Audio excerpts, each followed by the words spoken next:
Hey, Dylan. Hi, Aiden. Okay, so we're gonna have an outro. We will. Yeah, Alex recorded an outro for us. Alex Alavi. Oh, nice. I think I'm gonna play it in the beginning first, though. So before this, what you're hearing is gonna be the new outro. Okay. Yeah, we don't have an intro yet. It's being worked on. Don't worry. Like it's coming, but until then, I think I'm just gonna use the outro. Okay. Yeah. That way, if you don't listen to all of this anyways, usually You'll be able to hear it. Yeah, it'll be there. So it's done by our friend Alex Alavi. I don't know if he'll have a link to it specifically. It's going to be real short, obviously. But I think I'll link his SoundCloud or something. Yeah. In the description. Does he have a SoundCloud? Yeah. Okay. Oh, by the way, I'm not using SoundCloud anymore for these. It was weird, right? Yeah. So like, it was like...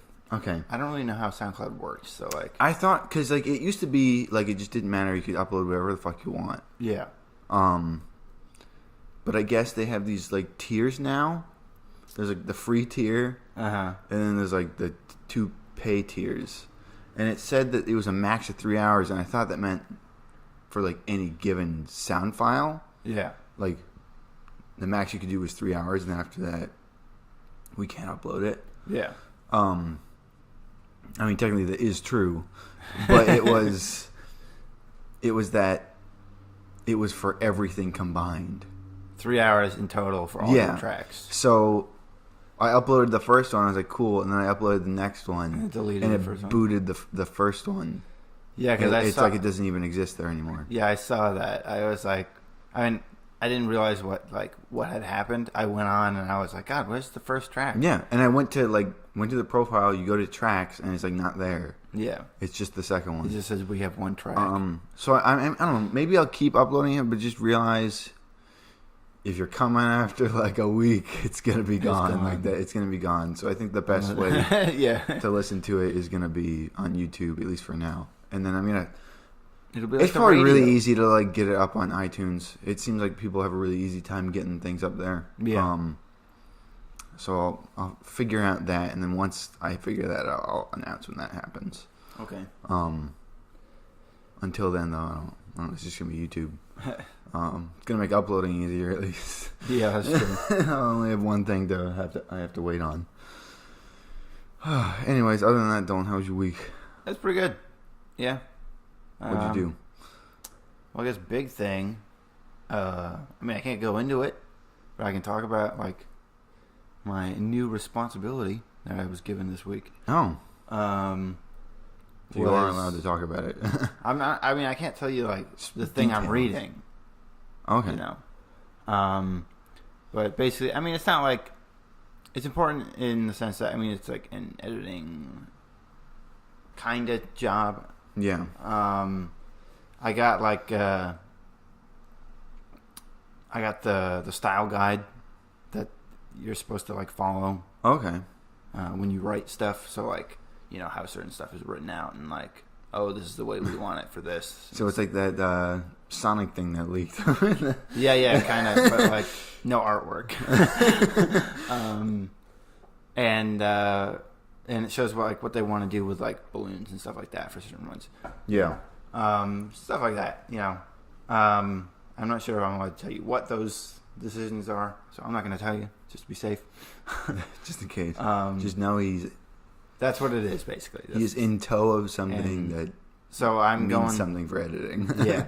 So I'm going to go and read scripts for comics, that haven't been lettered yet. Okay. And just make sure that the lettering all fits the style guide. Yeah. Something that actually brings up a point. And part of my week was I watched Scott Snyder's video about. Actually, that was last week, wasn't it? Anyway, either way, like I watched his video about before Justice League 19 came out. Yeah. And he was talking about how you get artwork back before like it's even lettered. Yeah. And then, like, the writer can look at it and be like, oh, okay, I completely want to change. Like, what's going on here? Like, what's being said? Yeah. I mean, depending on maybe some writers might be like, no. Yeah. Not changing a thing. Screw you. You're going to make it fit. More work. So this balloon, it doesn't fit in here. Well, I mean, like... You're going to make it work. He, like, completely changed it in the way where it's a completely different conversation with a completely different person that's happening. Well, yeah. I mean, Scott Snyder, I don't know if he was just doing this for Greg Capullo or if now this is just how he works. Where it's sort of like... I don't know, I know when he started with working with Greg Capullo, because Greg Capullo only does Marvel Method. Yeah. He doesn't do anything else.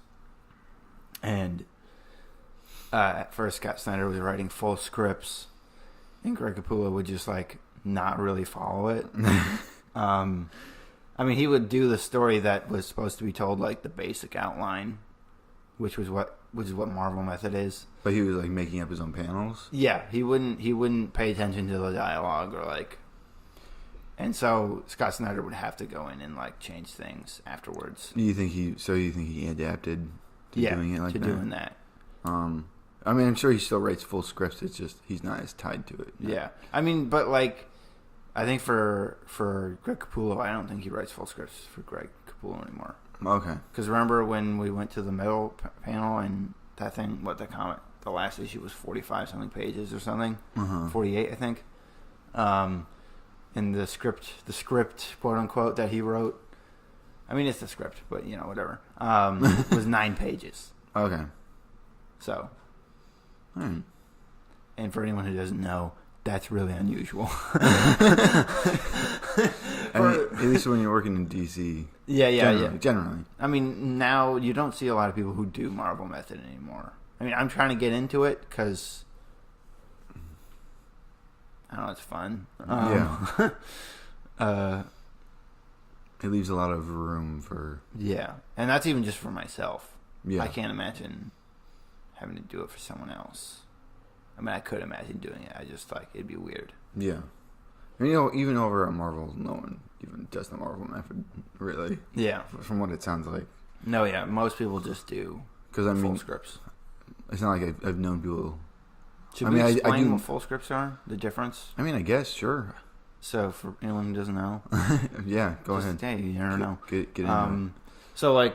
Okay, full scripts, for anyone who doesn't know, is like you describe, so you do like panel 1 art, and then you describe what the panel is supposed to be, what you want happening, like what characters are in it and stuff. Yeah. What their faces look like, what kind of emotions they have at that given time, and then you do dialogue, you know, person. Well, you don't write out dialogue, you write person.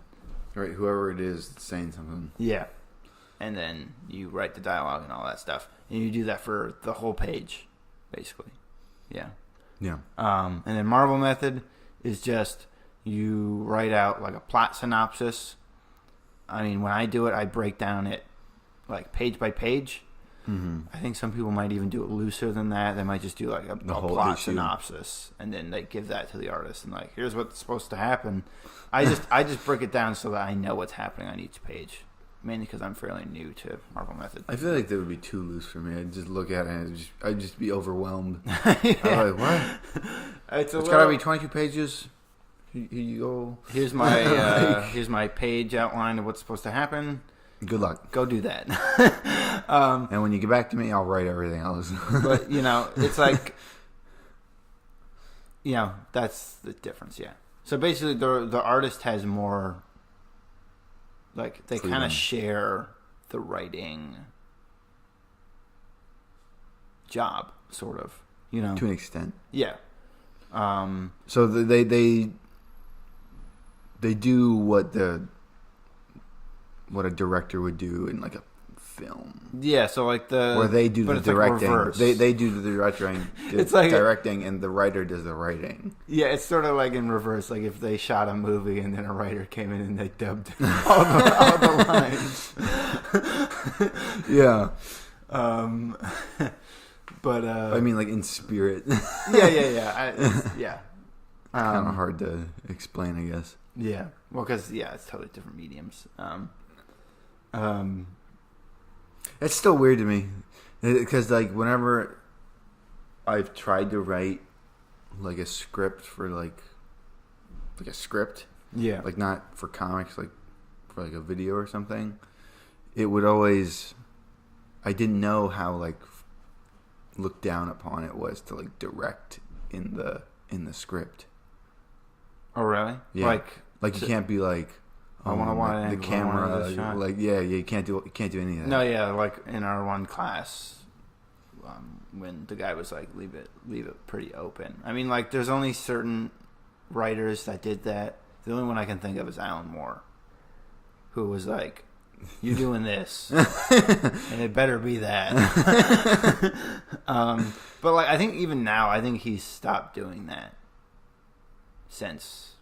Does Alan Moore do comics? No, yeah, he still does some comics. Oh, okay. I didn't know he was still doing it.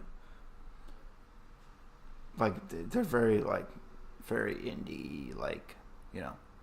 I'd be interested in seeing what the hell he's up to then. He's doing I think it's a new thing. I don't know if they're just reprinting stuff or if he's doing a new thing for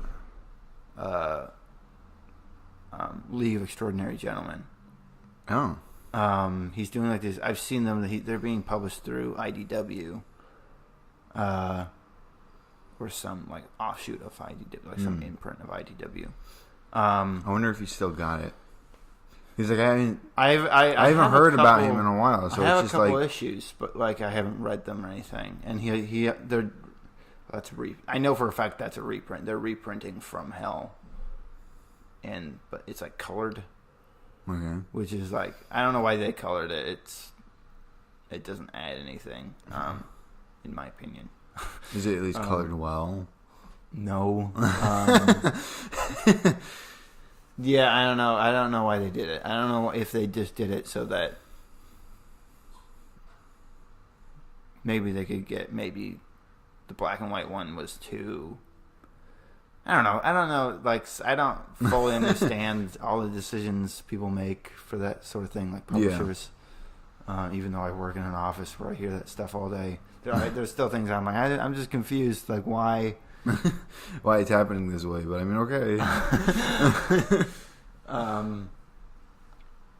Maybe they think it won't be as accessible.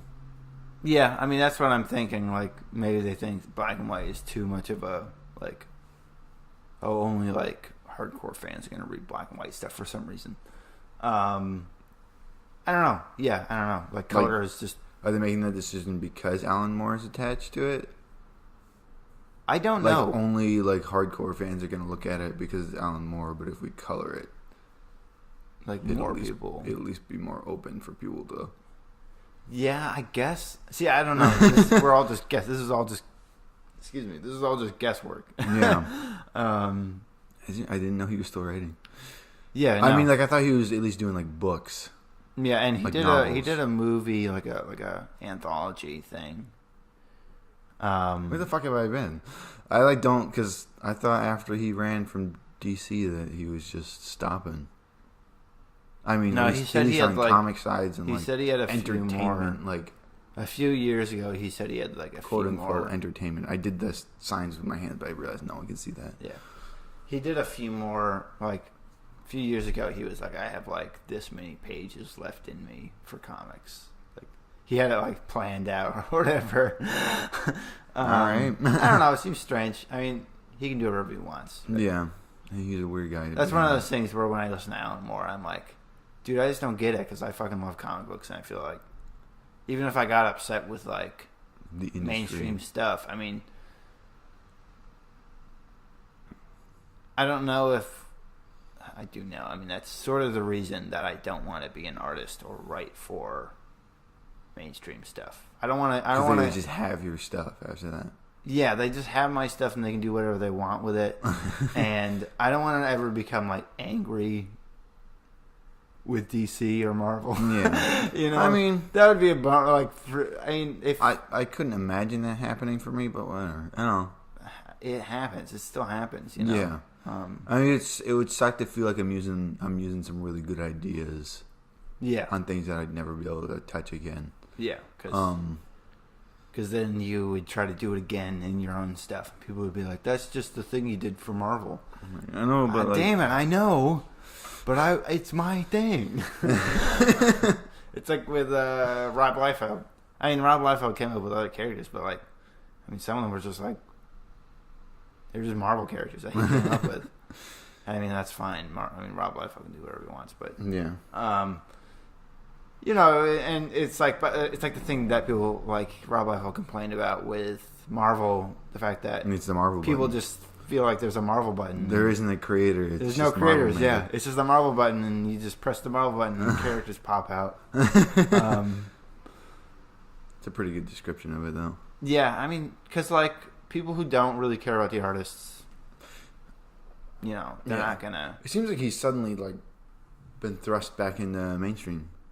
Just a little bit, because I know he was mostly just doing his own creator-owned stuff for a while. Well, he just made a new character for Marvel. Yeah, funny enough, he made a comic. Yeah. He made a comic for Marvel, and he also did a variant cover for DC. Yeah, for Superman. And I was like, what the hell? Like it was weird because I hadn't seen him. In a while. Because I've never seen him do anything for DC. Like me personally, I mean, I'm sure maybe there's something out there that I don't know about. But that was weird. I was like, what? The fuck? Is that Rob Liefeld? Rob, is that you? We're on a first name basis. No, I'm kidding. No, we're not. Yeah, no, we're like, you know, we're pretty close.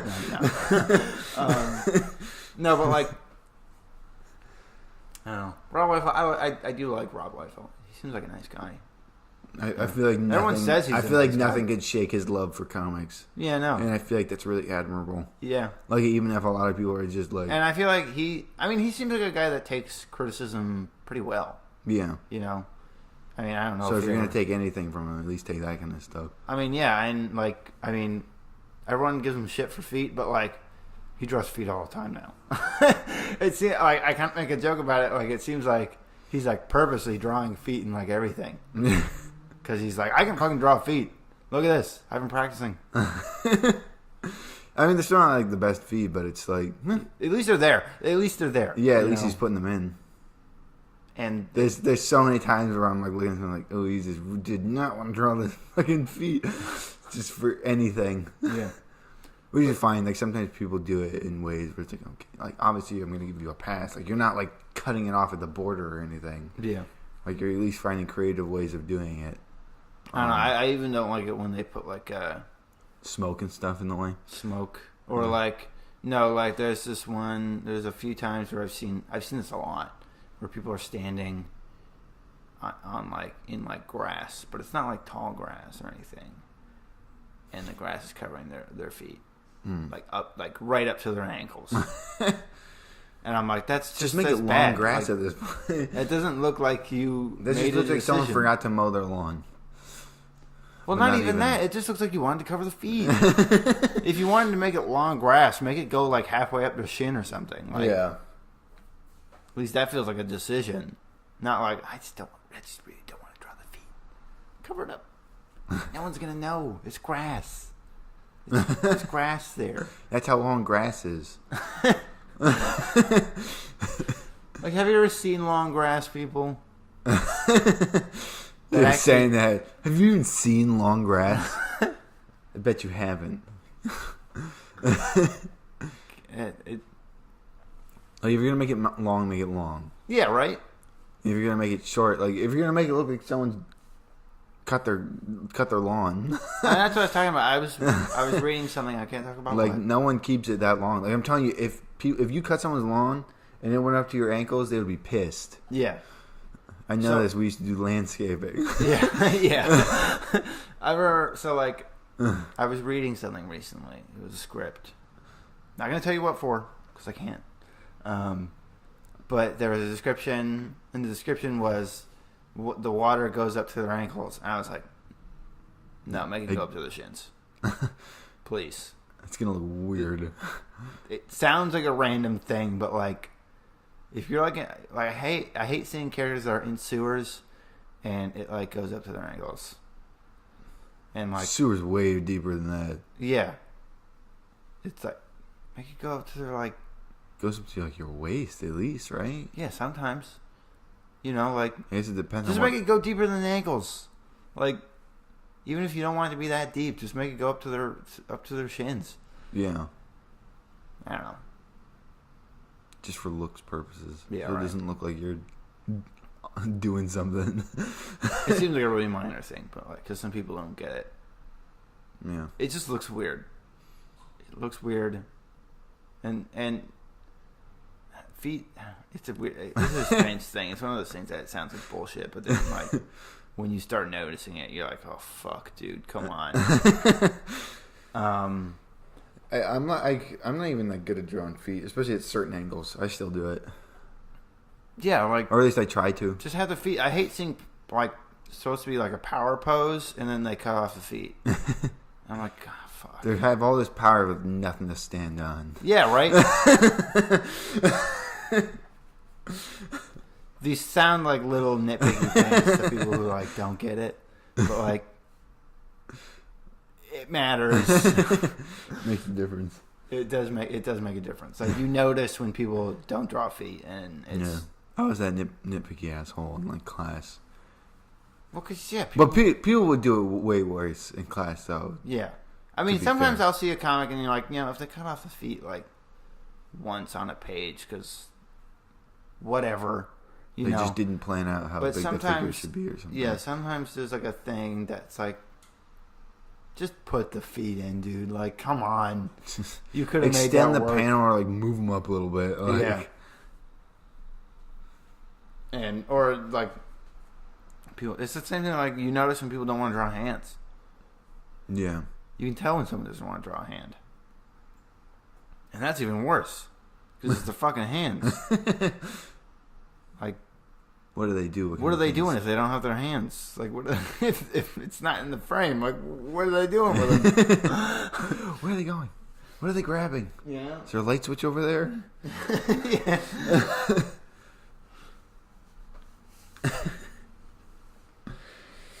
What kind of things do they do to cover up the hand? Because sometimes if things are like super far away, like if I feel like I can get away with just doing. I mean, I've drawn little tiny figures with like little flipper hands. Or it's just like a thumb. It's just like a thumb. It looks like a mitt. Yeah. But it's really tiny when it gets shrunk down. You're not even gonna fucking like. Yeah. Go, it's a little flipper. Like even if it's like a normal panel, and it's like you got someone. Yeah. Doing the whole thing, it's like, well, I can probably get away with this. But if it was like a close up of a hand, obviously you're gonna like, okay, like you gotta make this look good. Yeah. Kind of pull out that reference of my hand. Fucked up thumbs, dude. You're like, oh my god, why is the thumb so short? That's what I always get wrong. Like I feel like I can get like this part at least pretty good looking sometimes out of my head. But then the way the thumb lays, like in a fist, even, yeah, it's always wrong. It's always gonna be like this or something by accident, or it's gonna be like it covers way too much of the fist, or like it's like going like, and you're like, no, oh damn it, it's not right. No, yeah, I mean. Thumbs are weird because, like, I see a lot of. I realize I just did a bunch of examples, and I see a lot of. no one can see those. No, yeah. I see a lot of things where, like, the thumb. I'll see like a thumbs up, and the thumb is really short. Like it's more like this, or like. No, it's like, it's hard to describe. So like, it just looks like it was cut off a little bit. Yeah, it looks like it's missing like a knuckle or something. Because a little beep. Yeah, it's. Like, I feel like people forget there's, like, a joint that's, like, on the palm of your hand, that's where your thumb starts. Yeah. And it's basically just a bunch on the base of the palm of your hand.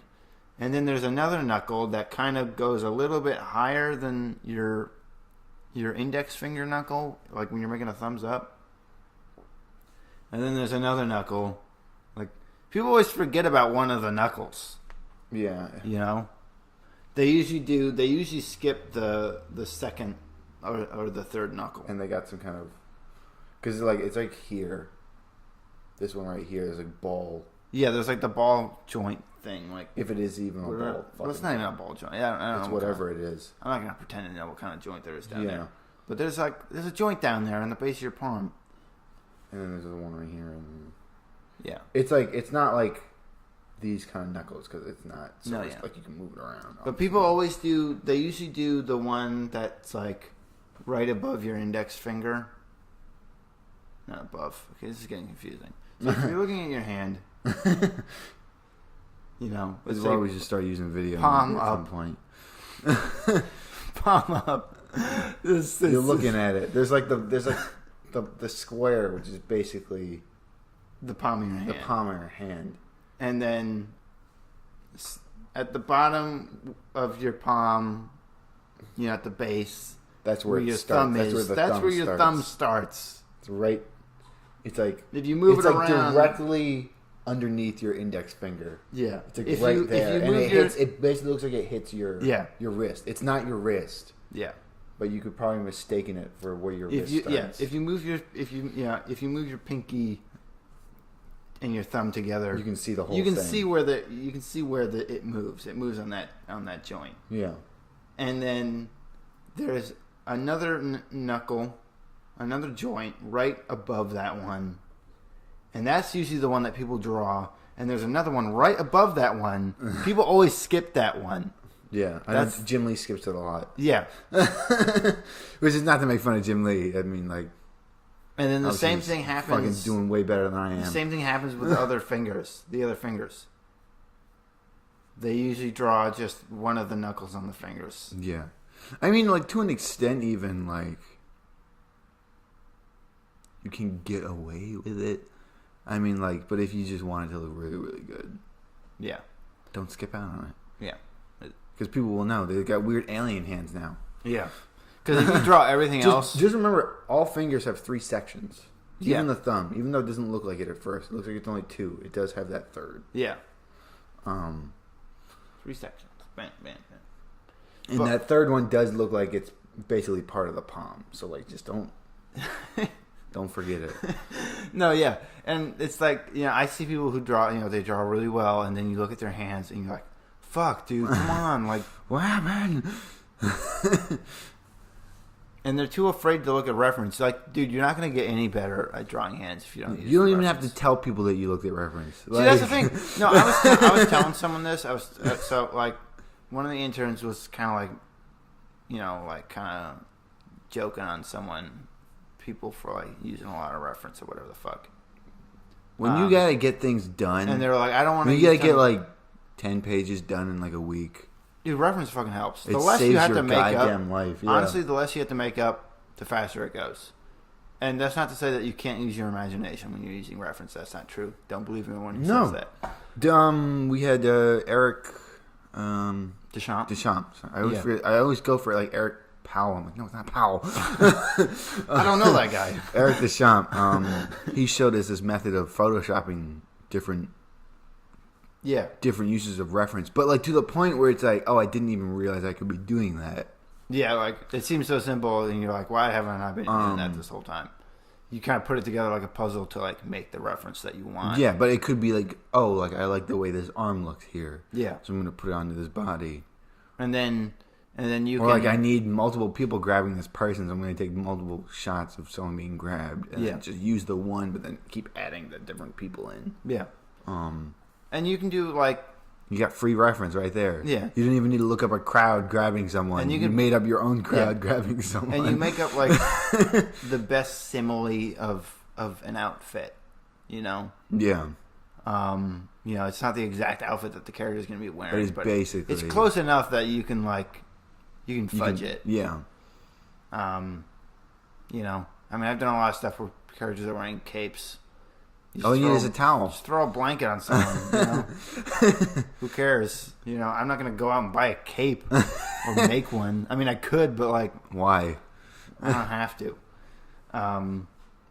All we need is those workout like suits so you can like get the spandex look. Yeah, right. That's all it needed. I bought one, but it's a little too small and it just makes me look fat. Alex Ross does. It's just Alex Ross uses reference. No, yeah. If you want someone who's like a legend who uses reference, there you fucking go. Yeah. He doesn't make stuff look that good out of his head. Yeah. He's not doing it. Yeah, seriously. He's not Frank Frazetta. Yeah, and there's no one is Frank Frazetta. You're not going to be Frank Frazetta. Just remember that. Here's another little thing that like I hate when like. So we had one teacher that would talk to us about Frank Frazetta. So okay, let me rephrase this. We had two teachers who would talk about Frank Frazetta. One of them, when he talked about him, he would talk about like he would break down like the way that he painted. Yeah, you know. Because maybe Frank Frazetta, like you see interviews with Frank Frazetta, he doesn't really understand what he was doing. You know, it was more, it was like totally subconscious. Like he understood painting. Like he's, like an actual prodigy in that kind of sense. Like he doesn't. He's just been doing it for so long. He doesn't really know what he's doing at that point. Yeah, and there are things that like even me like I don't understand. I couldn't. I mean, that's why I'm reading those books from last week I talked about, because I need to know like the decisions that I'm making, Yeah. And I can talk about it a little bit, but like I can't get like really into it. Mm-hmm. Like I feel like I should if I'm going to be an editor and stuff. But he didn't really. It was like totally instinctual, and I feel like there were some shortcomings to that because, dude, his women all look the same. Like, come on. And his dudes all kind of look the same. Like, it's all kind of the same guy and kind of the same lady. Just the lady's draped over something. The guy's going. Guy being buff and weird. I mean, he made it look good. And he made it look good. So every like, time good for him. But like, I don't. There was another teacher who would talk about him, and I love this teacher to death. And I'm not going to say his name just, because, whatever. Just the context of, like... Yeah. Like, I don't want to seem like I'm shitting on him, because I'm not. But, like, I don't see a use of just looking at Frank Frazetta and going, oh, God, that guy was great. Like, yeah, I know. We know. Like, there's no point in me, like... I know he was great, and it's cool that he could make everything up out of his head. But... that's not really useful to normal people. Yeah. Not everyone can do what he did. It's not like an achievable thing. Yeah. I mean, Michelangelo didn't do that. Da Vinci didn't do that. Most of the other like people, the great artists that we think about, fucking Pablo Picasso used reference when he was doing those paintings. His abstract paintings. Yeah. His cubist paintings, excuse me, they're not abstract. First year of college. Thank you, art college. It took like a whole year of art history. It was pretty sweet. So I'm pretty much a genius. No, but like, because he would try to understand, the whole way his art worked was he tried to understand, he had an understanding of actual form. Like, you go back and you see his paintings before he was doing cubist stuff. He could do really realistic paintings. Yeah. Or not, realistic, but like... I bet you he was looking at someone when he did it. Yeah, he was. He was doing a portrait. And he was doing it when he was like 12, and they were like crazy good. And I was like, God damn it! Pablo Picasso, get the fuck out of here. That's like when... And then I hung out with someone and we went to... I mean, this isn't like me, like, shit. I just obviously isn't me shitting on someone. It's just like... I find it interesting how fascinated sometimes people are, just automatically fascinated by things people are. It's just like, okay, that's what we do, though, kind of thing. So we went to... Because I think it was at the Met. They were showing Da Vinci's stuff. Mm-hmm. And they had a bunch of his sketchbooks out. And I was like, whoa, I'm like... Yeah, it's a sketchbook. I'm just like, I don't know. There it is. It just looks like someone's sketchbook. It's a sketchbook. I mean, it's cool to see Da Vinci's sketchbook. Yeah, I know, but I mean, I don't know. It's just, I don't feel like a lot of his stuff just looks weird, and like it's obvious he was onto something. I mean, that's but the point it's not of a like sketchbook. any of his. It's not the like point any of a his, sketchbook is yeah. like he didn't think anyone was going to see that. He's just like, oh, that'd be cool. What if? I don't know. Yeah, what about this? Considering what I know, the kind of knowledge I have, I feel like something like this could do something. Yeah. That's it. Yeah, that's a sketchbook. Just some sketchbook. It's kind of interesting. I think it would be kind of cool. I don't know. I would. Like I'm not as like blown away by his stuff as some other artists. Is what I'm saying. Yeah. Because he was more of like a thinky kind of. Well, I mean, drawing for the most part. Like he's like, oh, like he's more like studying and observing. Rather than, I mean, art at that time wasn't even like a. It wasn't like a passion. Like it wasn't like thing. an expression. It was like. It was just. You gotta have a reason for doing this. Yeah, right. Yeah, it's like you're gonna be painting Jesus or making tools. Those are your two uses for being an artist back then. It's like and I feel like artistry at that time sort of there was like a little bit of a overlay with science at the time. What science was happening. Yeah. And I feel like even now, I really like science. I don't know. I do know a lot of artists that don't like science, I guess. I don't know. I would say there's some overlap. Yeah. Yeah.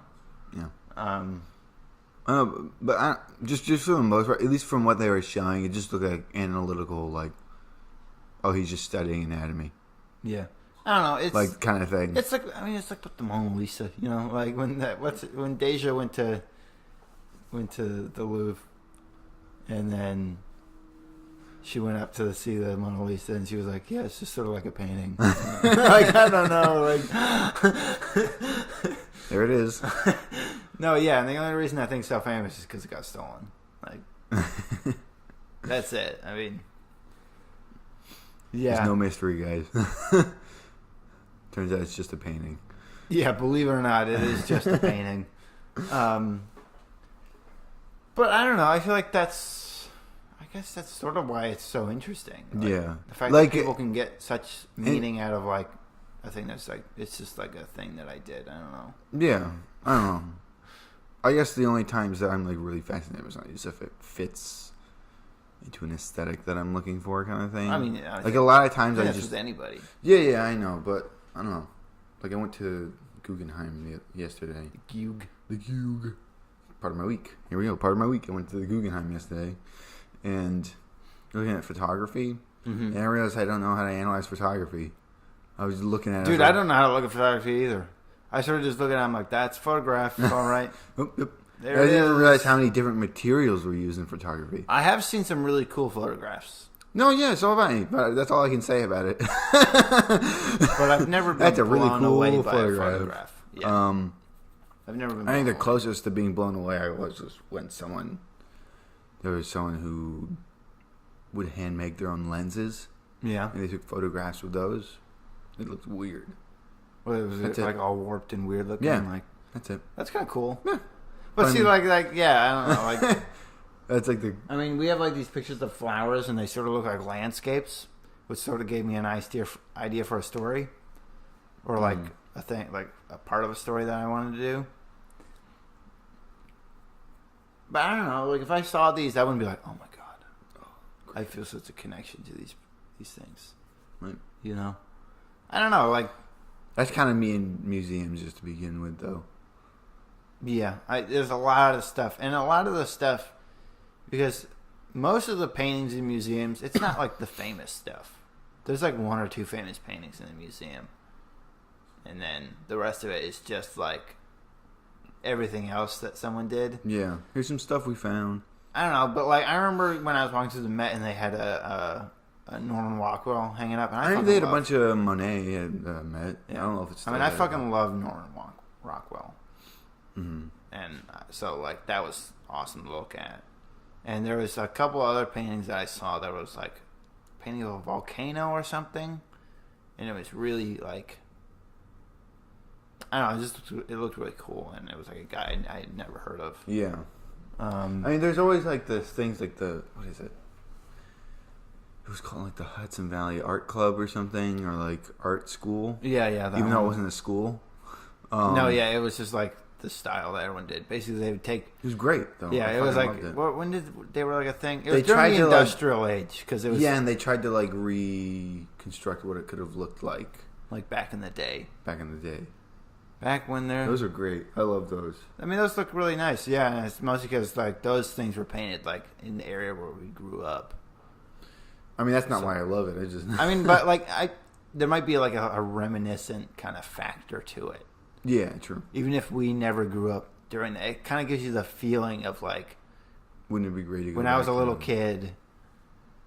Like when I think of summer, I mostly think of summer as when I was a little kid. Yeah. You know, living at grandma's house. That's perfect. I fucking loved mornings in the summer at grandma's house.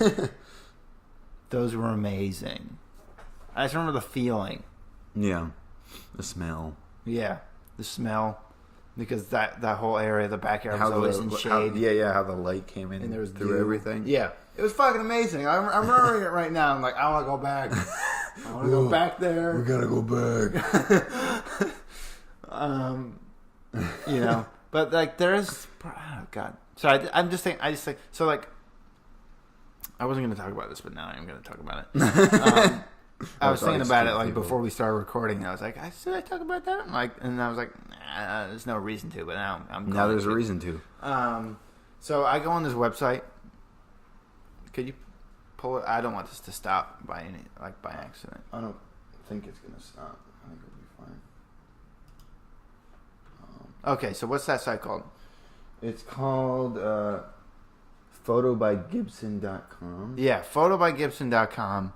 And basically, it's a guy who he lived in the Hudson Valley in Dutchess County, that area. Yeah. And it's all photographs of like... No, it goes really far back. It's from like the early 1900s up until the 70s, about like early 70s. He was like the photographer. He was like I guess he was like the photographer. He was like the guy that would County. show up to like events and like. It wasn't even just Dutchess County because he mostly was in Germantown also. So what county is that? I don't even know. Columbia County, maybe. Columbia County, yeah. It was Columbia County and Dutchess County, like that area. And I looked it up because I wanted reference because I like a lot of period stuff, like period piece stuff. And I look at that stuff, and there's pictures of like Red Hook, like looking like an old like dusty western town, like Red Hook back in back in the early 1900s. There's also a club on Facebook that I became part of. Okay. Where it's like Historical Red Hook Society or whatever, and there's like really old pictures of Red Hook back then. God. I mean, like the worst part, I couldn't be there for an extended period of time only because of the climate. And I'm not talking about the weather. But like, nice to just do my it'd be so great to go then. back there and just be like, just to kind of experience what it was like, because you always not all of it, obviously. But like, I remember I took a class where it was all about like war and the mythology that war created. Yeah, and the teacher was asking everyone why they decided to take this class. And I said, I'm really interested in history, mainly like to find out like there was like the perceived, like what kind of everyone knows or thinks they know about history. And then you kind of find out like what actually happened. Okay. And I always found that really interesting. And there's always going to be a disconnect of like what actually happened. Yeah. Unless you were actually there. Mm-hmm. And I always think about that constantly. Like, what would it actually be like to like have been there? He was very confused by my answer. He's like, what does that have to do with this class? And I was like, I feel like it has everything to do with this class, but okay. Like, all right, bud. I don't know. That guy was weird. It was what did he look class, like? Though. What? What did he look like? What did he look like? In college? No, yeah, he was a Vietnam vet. Like, is he an old man? Yeah. He's a Vietnam vet, Aiden. Okay, well... What do you think? He's like 12? I was like, my brain was asking the question before you were saying that. And then it came out after you, like, immediately after you said it.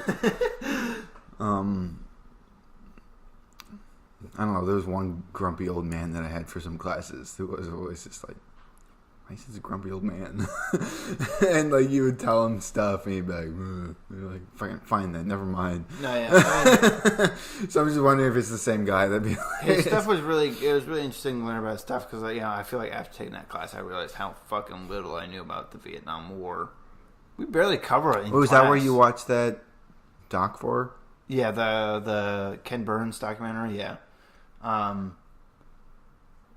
But like, I feel like we barely learned about it in high school. Yeah.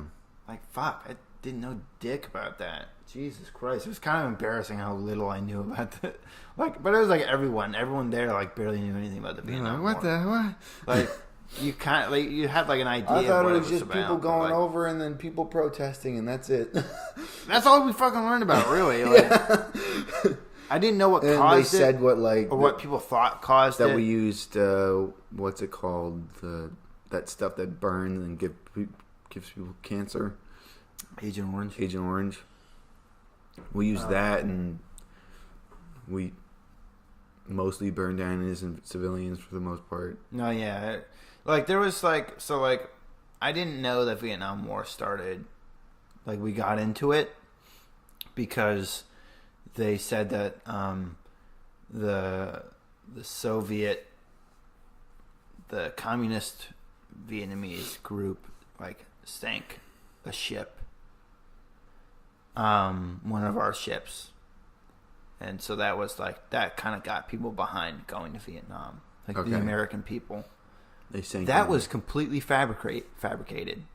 It didn't happen. I feel like I remember something similar, but that was definitely during like World War I or II, I think, where we were trying to send supplies over, and they kept. That was about yellow journalism. That was a different thing. This was like they fabricated by the government. They made it up so that we could go to war with Vietnam. And because I also didn't know we just really hated that the Vietnamese people voted for the communist leader. They voted for him. And America didn't like that, so they put another guy in power and created a coup? Yeah, to create a coup. I didn't know that.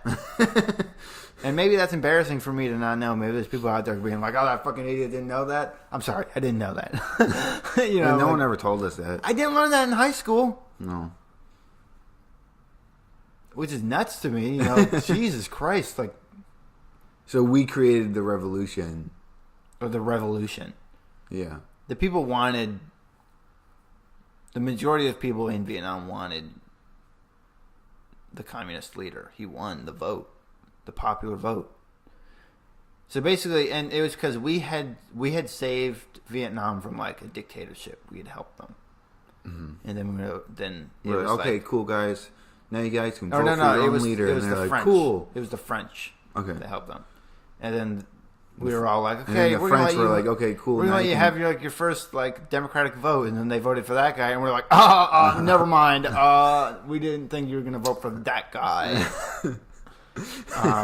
And we put a guy in power who was like worse.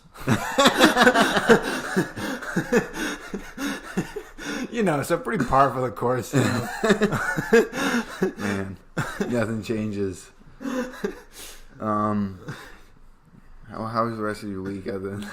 Yeah, we're still talking about our week. Jesus Christ. I realized we kind of just ended up going off on a tangent about. It was good, and then it turned all into about Vietnam. Like, this is nothing about comics anymore. Yeah, we could tie it back into comics. We gotta bring it back. I guess we could talk about what we read. Yeah, finally got to read Watchmen. Not Watchmen. What am I saying? Doomsday Clock. Doomsday Clock. It was awesome. Great. It was fucking like there hasn't been many like fight scenes, especially between the two worlds. Yeah. And it's 9 issues in. Finally, something happened. Yeah. But it still feels like it's like stretching the like tension is like just keeps rising. You're like, oh fucking A, oh my god, what's gonna happen? You're just slowly watching this stuff happen. Oh, yeah. It was really so like. Sorry, we're gonna do spoilers for this, I guess. Should we do spoilers? I think like anytime we're gonna talk about something, you can expect spoilers. I mean, go read the story. It's still amazing. Like, oh, sorry. We're going to hold off for that for a second. All right. Okay, we're back. All right. So we're talking about Doomsday Clock. Spoilers coming. I mean, it's going to happen. Like, just realize if we're going to talk about anything, there might be spoilers. Yeah. For the most part. Yeah. Just because you can't, go read those stories. It's still great. It's still great. Yeah, I've never had spoilers ruin anything for me. Yeah. Yeah, you know. And like the experience of reading it is always like totally different. Yeah. You know? So I thought it was really interesting. So like I remember, you know, whenever I hear about, you know, powerful comic book characters, and our dad usually jokes around like saying, "Oh, you know, Dr. Manhattan could just fucking destroy those people."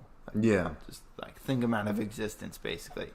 It was really interesting to see that Dr. Manhattan.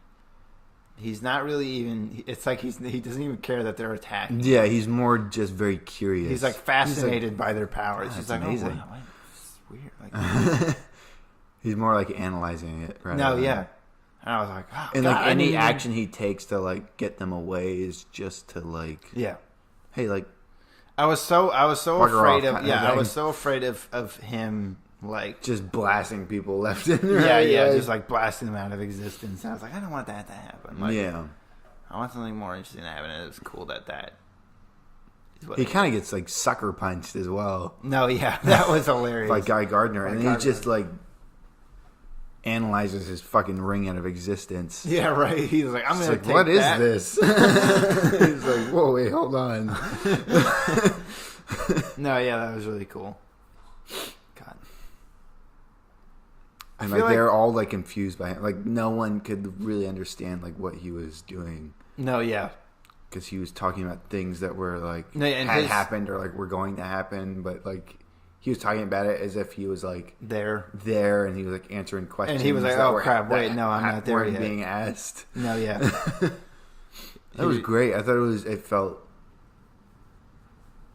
the most like Watchmen at that point so far. Yeah, yeah. I mean, it's all felt like a good. God, there are some people who are still holding out. Like they haven't read it. They've just been like, "Oh man, I'm not gonna read it. It's stupid." It's great. I don't know. Like there hasn't been a point where I feel like they really fuck something up. Yeah. The most I could say is I'm not super fond of the mime and doll or whatever. Yeah. Yeah. It was like, I mean, I guess they could fit into the Watchmen universe, but whatever. I don't see why we needed them. Yeah, what happened to them? I forget. Did they die? I can't remember. I see. It's been too long since those issues have. I gotta reread those issues. I keep saying. I think they ran off with someone. Yeah. I think that's what happened. Mm-hmm. I think they like tricked someone. I think because they were with Batman or someone, and they like tricked him or something, and then they ran off. Yeah. Because I know Rorschach is like. He's like walking around without his mask on at the moment. Yeah, because he's like, oh fuck. Something happened. I can't remember what happened to him that made him. I think the guy gave him his father's notes. Because remember, it's like he's the kid of the doctor of the psychiatrist who who analyzed Rorschach. And he sort of, because he had like this idea of what Rorschach was, and then he got his father's notes, and it's like, oh fuck, he's like totally different. Who, Rorschach? Yeah. Well, he found out he was just like this insane guy. he's just fucking nuts. Oh no, he's like a piece of shit actor who just kind of happened to do good sometimes. Yeah, like it's just something that a lot of people, I feel like, don't realize about Rorschach. Yeah, they're like, oh, Rorschach's a badass. Like, nah, he's like, fucking nuts. He's basically the embodiment of like fans' reactions towards Rorschach. Yeah, that character. Yeah. complete misunderstanding of who he actually was. Which I thought was really cool. Yeah. God. Because Rorschach was supposed to be like... Everyone says the Question, but he's not the Question. He's Mr. A. Which was a Steve Ditko character. Another Steve Ditko character. Because the Question is also...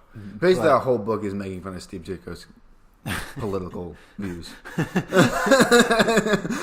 basically what it is. Yeah. Alan Moore being like, Steve doesn't know what the fuck he's talking about. I mean, it's not like there's no interview of him actually saying that, but that's basically what it is. I mean, no, he's said that he doesn't like the whole character was supposed to make fun of like. Yeah, he does back up Steve with the whole Randian with the whole like. He should have been given full credit for like the characters that he created. Well, yeah, kind of thing. He does back him up with that, but he just thinks his politic views are bullshit. Yeah. Which I mean, I kind of do too. But yeah, Steve Ditko, he's strange. He's a strange guy, and God, fuck, that's just reminding me about the fact that Zack Snyder is making Fountain. What is it? What's it called? I know what you're talking about. Is it not the Fountainhead? Is it Fountainhead? I don't know. I don't know what it is. It's that writer though. Yeah, it's Ayn Rand. He's making an adaptation of an Ayn Rand story because he's also a huge. I think he's doing a zombie movie though. I think he's changed course. Really? Yeah. Fuck, I hope so. It'd be nice to see another zombie movie from him. Yeah. He basically made the only good one of the early 2000s. I mean, it wasn't great, but it was like, if you're going to remake Dawn of the Dead, that's the way to do it, I guess. Sure. Yeah. Like, it's not like a retelling. I mean, it's not like a straight retelling. Yeah. So it was a pretty good use of my time. Yeah. I don't know, but like, it's very strange that he's like a huge Ayn Rand supporter. I always find it strange. But he kept trying to push those politics onto someone like Superman. Yeah, it didn't make sense. Superman's like the philosophy of Superman's like the complete opposite of Ayn Rand. Could you imagine Superman, but he's like an objectivist? That's what Man of Steel is. God. Fuck. Man. So what else did you read anything else other than that? I didn't really get time to read anything else. I bought I read the latest issue of Heroes in Crisis. Oh yeah, what did you think? I really liked it. Yeah. I didn't feel like you kind of described it as like nothing really. I mean, like happened, but like things happen. Yeah. But it's like it's to the point where it's kind of things that we've seen before. Mm-hmm. It's just from someone else's perspective. Yeah. And like, well, I think it's good because it builds the mystery. Yeah. Now I'm like, God, who the fuck did it? Because before it felt like, okay, like I kind of know who it is. Like I guess it's Harley. Like because we're going a few issues now and nothing. I think it's someone else. I think it's someone else entirely. Well, yeah. That's what it is now. Like now it's like, wait, never mind then. Like after that, it's like never mind. I guess. Yeah. Which is good because, like, before I was like, I guess, like, if they're not going to show anyone else, I guess it's just Harley, like. Mm-hmm. But now they've fucking made me go, okay, fucking, I don't know who it is now anymore. Yeah. Which is good. Because now I'm like, good, back on board. God, I'm excited to see how that story pans out. Yeah. I'm not as emotionally connected as I was to Mr. Miracle, but I don't think it's that kind of story either. Mm-hmm. Mr. Miracle. I thought it was interesting. The artwork, it feels like. I mean, it's still obvious that Mitch Garrett's drew it, but it feels really different from the Mr. Miracle artwork. Yeah, I felt like it was just trying to remain like in that world. If anything, yeah, that's what it was. I guess that's what happened with that one Drowned Earth book where it was like Francis Manifold's art had to be changed so that it didn't look too different from that other person's. Oh, really? Yeah, like, because you know how Francis, he uses a lot of like different colors and like his like line work and stuff as well. Yeah, yeah. It was just black line art. Just black line art. I do really like just black line art though. I don't know. So do I, but like, for certain, I really like how Francis does his his things, and like it just felt like, oh, never mind, I guess. Yeah. Like, I don't know. I feel like I've kind of gotten to this point now where I'm like, I try not to color the line art a different color anymore. I'm like, I kind of just keep it like that. Because, and it's mainly because I love the older comic books and like what they could do with the black line art, you know? Yeah. Especially like Kirby. Yeah. I don't know, like I fucking love it. Black line art. Oh, there was a comic because I remember I was trying to think of like what else I had read last week, and I forgot about Martian Manhunter. I forgot to talk about that. Oh, how's that going? What's the premise for that really? So it's kind of hard to explain because it goes a lot into like it's obvious that Martian Manhunter has like been on Earth for a little bit at least. Yeah. But it keeps going back and forth between when he like first got there and like what's going on now. And it goes a lot into like the lore of his planet and stuff. They've changed a lot. It's very different. Like his species have this outdoors persona, then they have like their personal life persona that they shift into. So like, oh, out in the world, when I'm out in public, this is the skin that I wear, and I look like this. But then when I go home and I'm with my family, I morph into this. That's cool. And it's supposed to be like a really personal thing. So if someone shows you that, it's like really like meaningful kind of thing. And then he's got like this. Here's a bug. He's got this. He's on Earth, and he's got this cop partner who's found out that he's not human. Yeah. And that he took the identity of her partner, John Jones. Yeah. Who just happens to have a very similar name to his alien name, which is John Jones. Yeah. Comic books, everybody. Yeah. I mean, if you're gonna do something like that's one of the things I'm like, okay, whatever, who cares? Yeah. Like, it's not like a nitpick that I'm gonna have. The colors and everything is like fucking fantastic. It's all super wild looking, and it doesn't look like something that you look at, or if you're like comic book, it doesn't look like a comic book kind of thing. Yeah.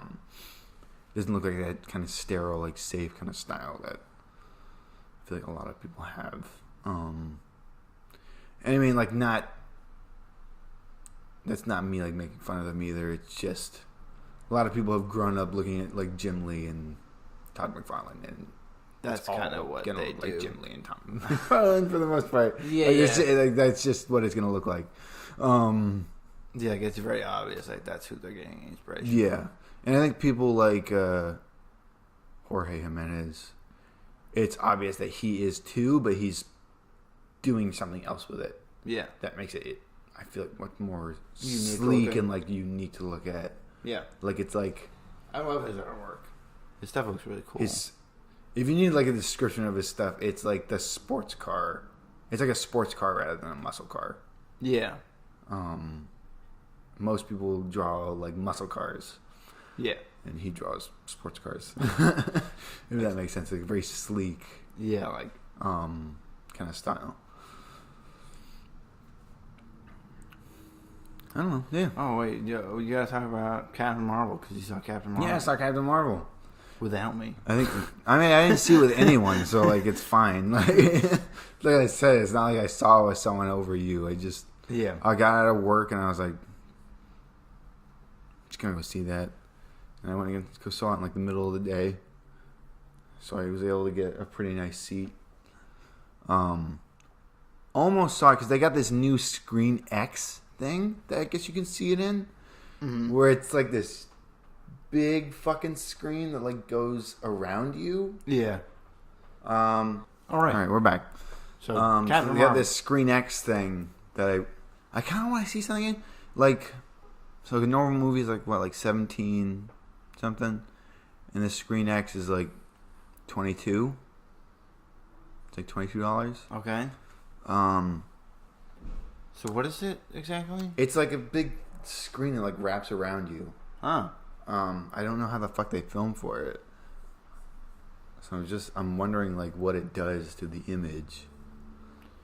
And did you see it like that? I didn't see it like that. I thought about it for a second. I was like, wait, maybe I'll change my ticket to that. I was like, never mind. I would like to experience something in that though. Yeah. I want to see something in 4DX again. That was great. Yeah, we saw Star Wars The Last Jedi in 4DX. Oh man. It's fun. Maybe I want to see the next episode like that again. That was great. But yeah, I saw it. I thought it was really good. I don't think it was like the best thing Marvel's made, obviously. I think if for some strange reason people have like this, if it's not, which is weird, people always complain about things like being too dark and edgy. Yeah. In certain things, and then suddenly when they're not given it, it's like it's not that good. Nah. Like fucking after like Infinity War, there's like well, it's no Infinity War. Now that I've seen that as an example, it's not that. What the fuck? Kind of thing. Like that's what it feels like all of a sudden. It's just like what? Like a lot of people said it felt like a very Phase 1 kind of. I still don't get that fucking argument. Like it feels like a character origin. That's all. That's all it feels like. That's what they mean. That's probably what they mean. Jeez, holy shit! It means a character origin. Oh my god. Yeah, right. But there are some people who were disappointed by it, and then so like I was hearing too many mixed things to the point where I was like, okay, I gotta see this. Mm-hmm. Like just for myself, because like even from like the marketing material, I'm not being wowed by anything I'm seeing. Mm-hmm. So I might as well just go see it. Yeah. And I was pleasantly surprised. Like I thought it was better than I was expecting. Not like amazing. Yeah. I think some of the action scenes felt a little unimaginative. Including the one that Chris Stuckman said that he thought was the only interesting one. I saw it. I was like, oh, this fucking feels like a very safe fight scene as well. Like, I don't know, it's just, yeah. I mean, maybe it was like the situation she was in that made it unique. That's about it.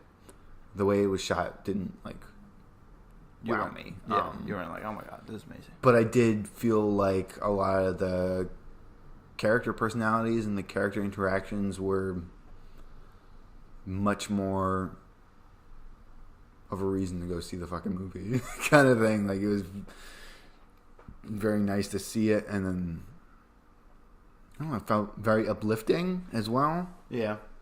I can only imagine what it's going to be like for young girls to go see it. Yeah. Since if I thought it was uplifting, like what it's going to be for them. And I don't know, if you think that that's something to knock against it, I don't know, you're just a piece of shit, I guess. Like, buddy. I told you, I was watching it, and there's so many times where it would kind of take me out to the point where it's things where it's like, oh fuck, people are gonna someone's gonna bitch about this. Like, there's gonna be some guy on the internet going, blah, yeah. Blah, blah. Social justice war. All this politics. Dude, I didn't know fucking making a movie that was supposed to be inspiring for young girls was political now, but if that's what your idea, like, people using that. Well, it's like when you're like, hey, you can't actively support genocide against people of other races. Don't be a Nazi, you weird piece of shit. Everyone's like, God, well, everyone's so political now. Like, why is that a political stance? To be against Nazis, you weird fuck. Like, yeah, I feel like people use that term whenever they're like, it's something that I don't like. Yeah. You're so political. Blah, blah, blah, blah, blah. I don't get why people are getting so political, so watch me get political over something that shouldn't have been political. Like they start bringing up a bunch of stuff that like has nothing to do with the fucking situation. Dude, it has nothing to do with what message it was trying to send. Like it was basically just being like, hey, you can be strong too. You know what I said? That's all it was saying. Like, and I don't see why. And like, I just saw online people were bitching about Nick Fury's character because, they completely ruined the whole fucking character trait of this guy kind of thing. What character? What character trait? It wasn't even a character trait. So like, you know how I think it was in Winter Soldier. In Winter Soldier, he says that the last time he trusted someone, he lost his eye. Yeah. In this one, we find out how he loses his eye. Okay. And basically, Goose the cat scratches it out. Yeah. That's all that happens. And it's played as like jokes. Like, because he liked Goose the cat. Yeah, and like Agent Coulson brings it up to him, like, "Oh, I heard you lost your eye like this," and he's like, "I can neither confirm nor deny that happened," because he doesn't want to admit that the cat scratched his eye, and like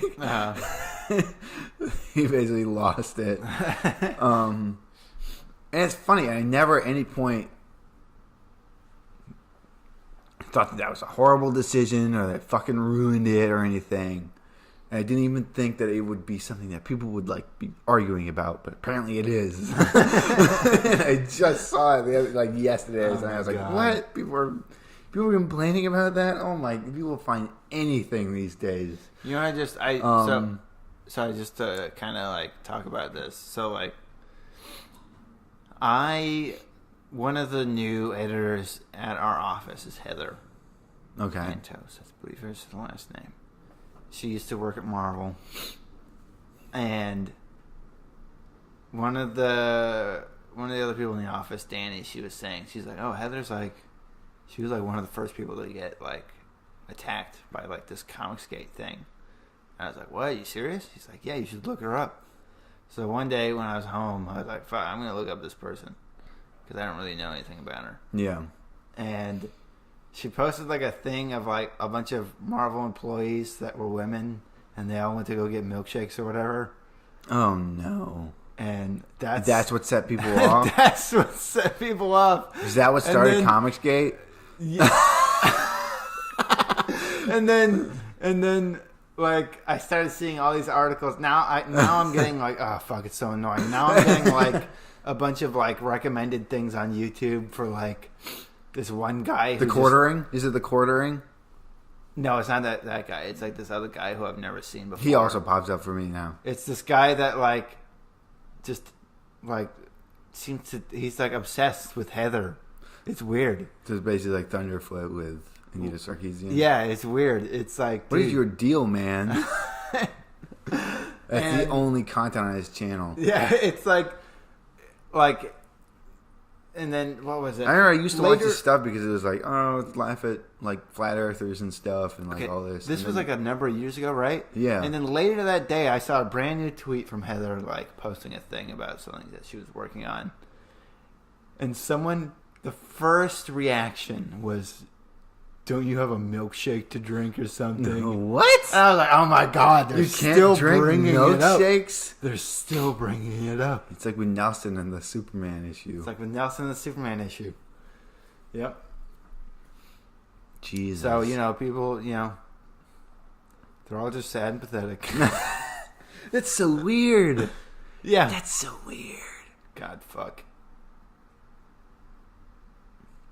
That's so weird. What the hell? Anyways.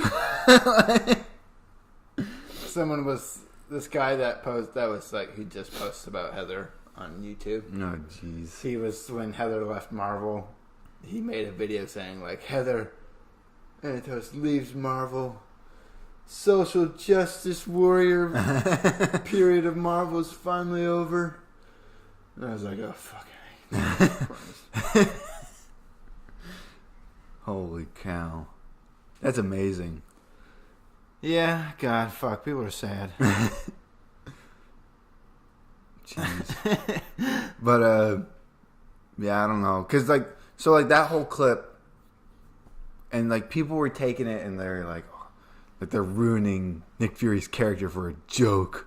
I hate how jokey he was that whole movie. Kind of thing. And, like, it's just like, one, can't we just have some fun? Two, making some guy have a sense of fucking humor isn't, like, the worst goddamn thing in the world. Yeah. And two, you were said two. Three, I can't count. Three, it's like, if we're going to talk about his character and everything, we know for a fact that he is no stranger to lying to try and get situations to work in a way that he wants. Yeah. Yeah. He could have just fucking made it up. Kind of like when he made up Coulson getting shot with the cards thing. Yeah.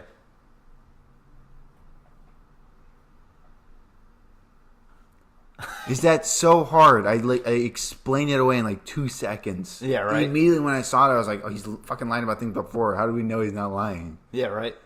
Even in the movie where that happens, we are seeing that he's lying about it. Yeah, oh my God. Yeah, that's so dumb. Yeah. Like, I feel like people think he has like this huge... There's not a whole lot of character to him in the movies anyways. Yeah. I mean... Samuel the Jackson one time that job, we're like, finally seeing him with like... Where he's in the whole movie. Mm-hmm. And he's given like a proper character other than just... You're going to do what I say and I'm a gruff badass. Kind of thing. Yeah. Stupid. I can't believe people. Jesus. See, and that's what I'm talking about.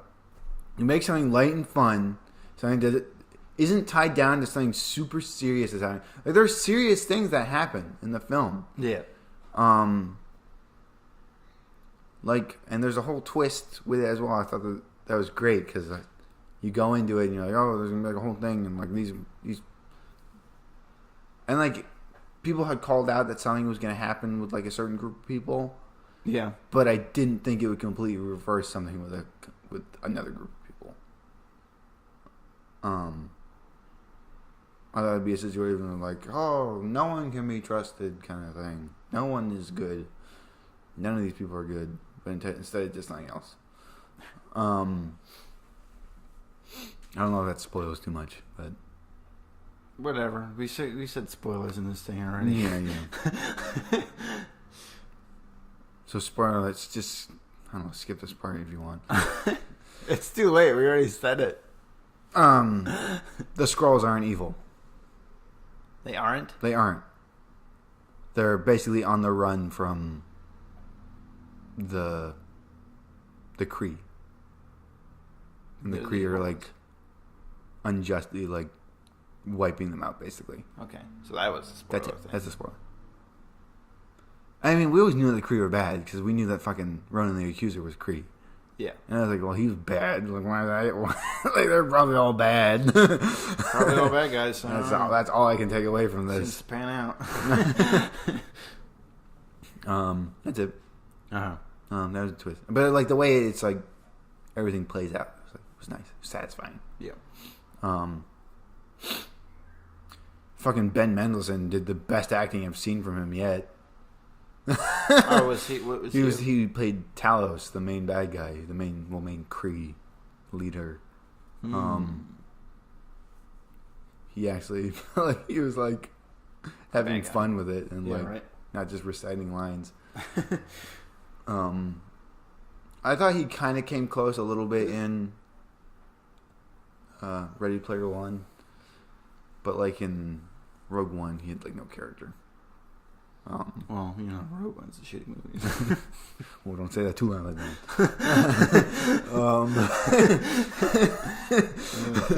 There's a lot of, I don't think it was shit. I hear a lot of people that like that movie. I just bumped the table a bunch of times. If that My came God, up. Sorry. But because he had like this like warrior side to him, like this I'm ready to fucking fight and like fuck you up if I have to kind of thing. Yeah. But then he also had like this obviously very caring side. I mean, it wasn't like the like performance of the year, but it was more than what I've seen from him usually. Is all I'm saying. Yeah. Like it was very like, oh That's my gosh, I didn't even know you could like express this many sides to a character. I mean, he's been in other. I can't remember what else he was in. I haven't seen him in much. So that's probably just all it is. Yeah. For me, I've only really seen him in those three things. What else was he in? I don't know. That shitty Robin Hood movie. You remember that? He was? Yeah, he was the sheriff of Nottingham. I didn't know that. I didn't see that. Yeah, nobody did. Because it looked awful. Good reason. Jeez. That movie was just the worst. Which one? That Robin Hood movie. It looked so weird. It was like... Yeah.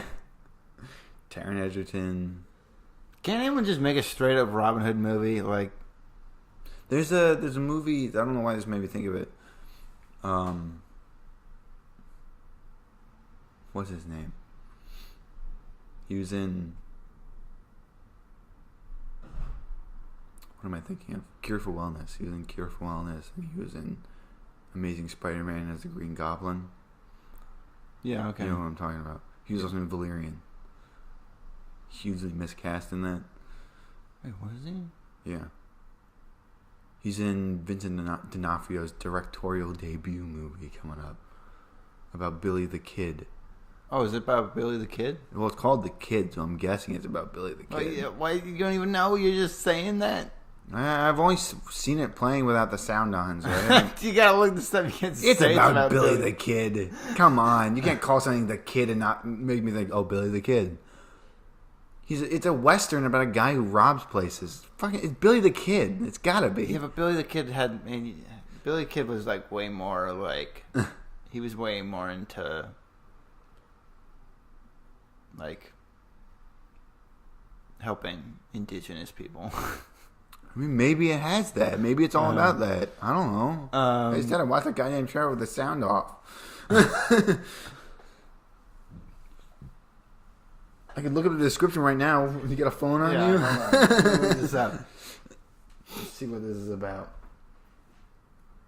Alden Aaron, right? No, not Alden Aaron. This is the guy who played Solo. What's his name? Damn it. Dylan's looking it up. I just realized he was in a dead space. Dead air. Okay, so it is about Billy the Kid. Yeah. See, how can you call something The Kid and not make me think Billy the Kid? I'm just making sure because you said who's the actor? You said you were just guessing, so I was like, well I mean, now I gotta look this up. So. It's a pretty good guess. So who am I looking up? The guy who plays the kid, I'm guessing. Because he's like the only like Dane DeHaan. Dane DeHaan. There we go. Oh yeah. I wonder if Vincent's going to be able to get a good performance out of him. Because no one has so far, except for that one director. in his breakout role. That's it. That's all. So. Vincent D'Onofrio. This is his first movie? I believe so. This is his first major directorial debut. He might have done like short films before, maybe. Huh. Wait. Should be good. I mean, Vincent knows how to act his ass off, so. Hopefully he can direct. Yeah. It's weird. I kind of forget like how many movies he was in before stuff that you always saw him in now. You're like, oh yeah, he was in Full Metal Jacket. Oh yeah, he was in Adventures of Babysitting. Was? Yeah, he played the guy that the little girl thought was Thor. My God. I gotta watch that movie again.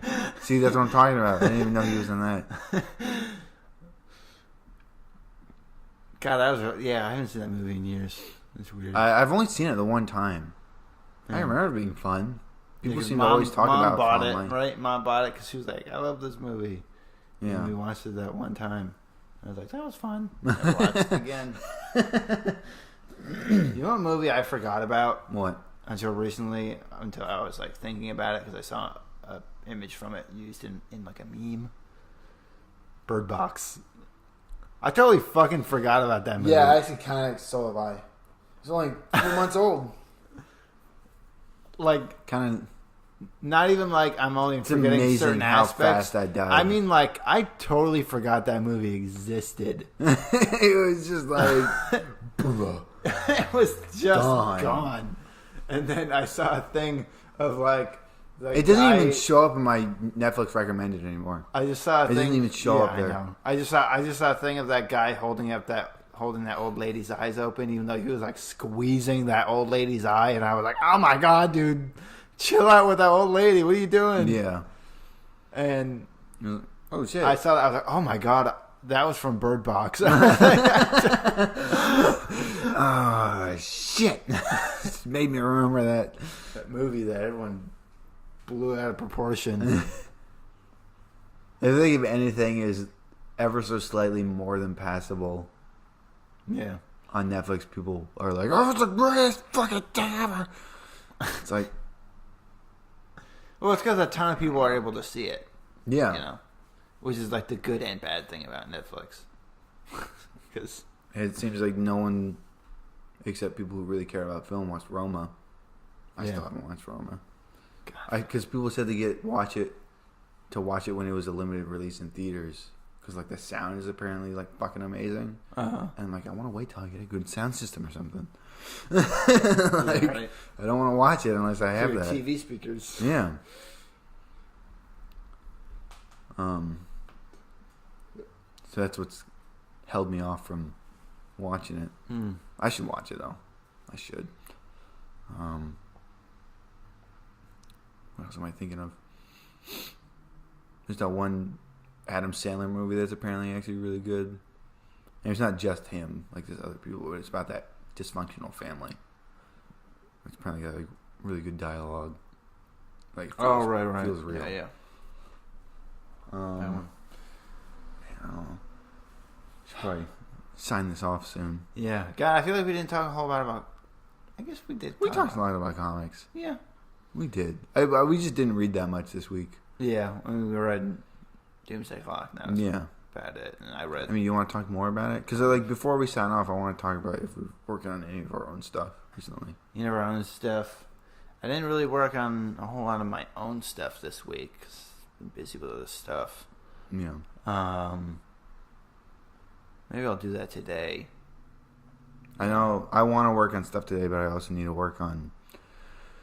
I gotta remember the blends for work. That's the only thing I'm like. I gotta remember those blends. What is it, like for like what? I gotta for my coffee knowledge. Coffee knowledge. Because I got a 6-month review. Oh shit. And everything else I'm like pretty good on. Like I'm good on everything else. There's some stuff that just you didn't go over fully with me. But I'm like, oh damn, there's some stuff that I feel like I'm missing. Yeah. Is there like what happens if you fuck it up? I don't know. That's the thing, because nothing happens if I don't fuck it up. Yeah. You used to get a raise. You don't anymore. I want. So why the hell should I try? But, but I don't want to find out what happens if I fuck it up. So like, yeah. Because that'd be a bummer. Yeah, that would. I don't know what they're gonna do to me. Yeah. Cut your hours. They already cut my hours. Yeah. They keep cutting them. They cut them again? Yeah, a little bit. Because they pushed me to the spot that leaves earlier than 11:30, so now I only leave at 11. Huh. And I fucking forgot to tell Kush to fix the schedule, and he's not our manager anymore. It's like, we just lost another manager. I didn't talk about my week properly. Here's stuff that's going on with my week. My manager pulled me aside the other day, and I was like, so I'm transferring. And I was like, dude, you just got here. We just got you. It's only been like 2 months. Uh-huh. Leaving for another store. There's a new guy coming in on Monday. Oh. I don't know what the fuck's going on. I saw a place. I just want hours back. I just want them to kill Saturdays. No one comes in on Saturdays, and there's like a minimum amount that we have to make, and that minimum in terms of like the kind of business that they want to run, I feel like is way too low. It's only like $500. Huh. If you make $500 that day, it was like worth staying open. Yeah. Which I'm like, if you want to be like the next Starbucks, was it? Like, yeah, right. Because you gotta pay 2 of us for staying 10 hours. Yeah. And then you gotta worry about the pastries that you had to buy. You have to worry about the coffee that was used. You have to worry about all this stuff. Was it worth it? Was it? God, there's this one place that I just saw got help wanted signs, and I think I'm gonna go over there today. Well, like I'm gonna put my laundry in, and then I'm gonna run over there. Where is it? It's that coffee place. That place always has help wanted signs. I know. Is that a bad sign? I don't know. I don't know. I'm gonna. I've actually thought about trying to go over there, but I don't, because it might not be large enough to where they would pay you the 15, because you have to be a business of a certain size in order to be mandatorily. I think they have more time to work up to that $15 an hour. Yeah. To switch over. God, fuck. Maybe I'll try Gregory's again. Work for the Greg. Hey. I don't know why they didn't take me before.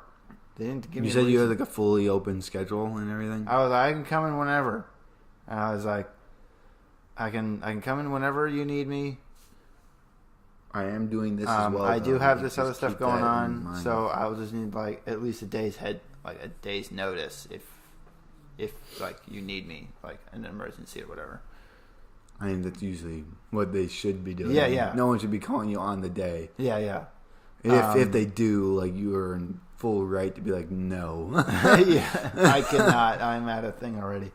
No, yeah, and so, I told them that, and I was like, other than that, I'm, like, fully open. Yeah. And I don't know if it's because I told them that, I told them straight up, I was like, I just need some money. Because I don't make enough at the internship. Yeah. That's the only place that I've actually gotten an interview at. Maybe it came across that you were too temporary.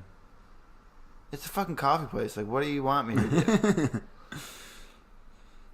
You don't want to move up to the chains of command on, become a manager, become a DM. Oh, fuck. I mean, district manager, not dungeon master. Although sometimes I find it hard to see the difference. But like, that's the only place that I've gotten an actual interview. I've applied at a bunch of other places. Yeah, a bunch of other places are really bad at getting back to me. Target got back to me like way later than they should have. Because he got back to me after I'd already gotten hired. I'm gonna try to give my thing to Midtown and Forbidden Planet, but if you go to Midtown, fucking lie about how much retail experience you have. Because they turned me away just for saying that I worked this summer at Stop and Shop. They're like, no. They're like, no. Not enough. Immediately. Like, they didn't. I can sell stuff. What the hell? Fuck. I don't know.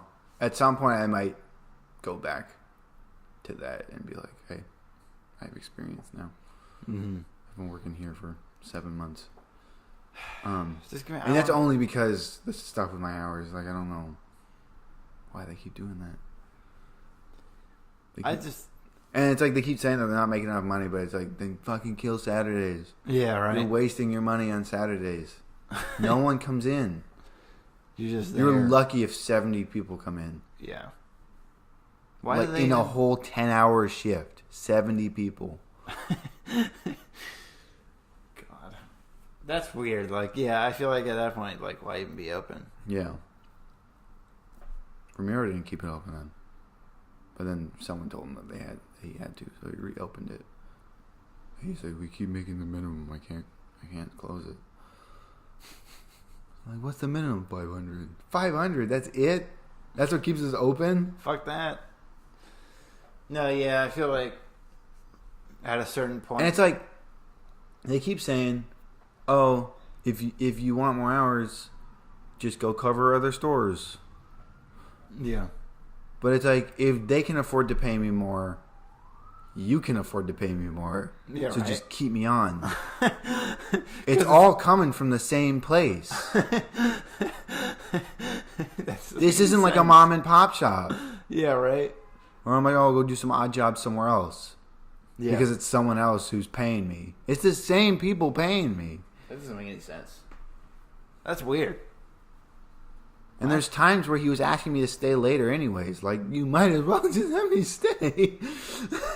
That's strange. Whatever. I don't know. I don't want to complain about it too much. Because I don't want it to like come back. I mean, like, look. I love having that job. I would much rather have that job than the stuff that I was doing back up in the Hudson Valley. At Hannaford or Stop and Shop. It affords me to work on my comics and stuff. Yeah. Plus, you get to be in the city. I like who I work with, especially now. We don't have some real dumbasses working with us anymore. I'm not going to name names, obviously. I'm not going to like call people out. There are two people that they got rid of in pretty quick succession to each other. Uh-huh. Which was like, oh, thank God. And one of them, much more than the other one, was he just needed to try more. And I think he was too like against the new manager that we had. Yeah. Like, dude, you just gotta try more and like move your ass. Yeah. Like, that's all you gotta do. It's not that hard. Yeah, I really wanna. I'm hoping.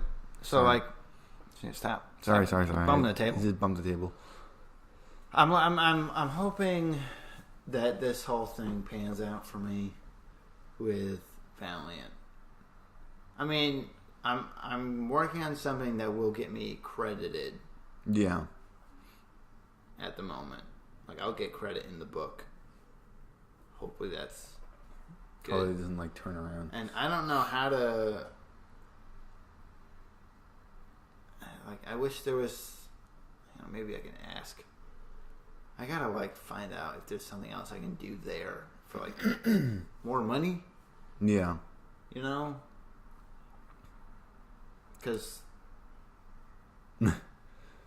whatever it is, a lot of places don't even want to talk to me. And I feel like it's because I'm interning there. What do you mean places don't want to talk to you? I'm not even getting, like, I've sent my thing to so many people and I haven't even gotten like an interview or anything. Like for editing? No, like just anywhere, like even just retail places, you know? Yeah. And I don't know why. And the only thing I can think of is because my schedule doesn't look like it's completely open. Even though I told them, even though I say on the application that I can come in whenever. Yeah. I mean, there's a lot of places. God, I don't know. There's a lot of places in Queens and stuff that I'm just like, I tried to go to first, like the CVS. I didn't try for that coffee place. I probably could now. Like, hey, I've worked in a specialty coffee place. I could probably work this place with my hands tied behind my back. Which would be nice. It's like right there. Yeah, right. It's right in the corner. Jeez.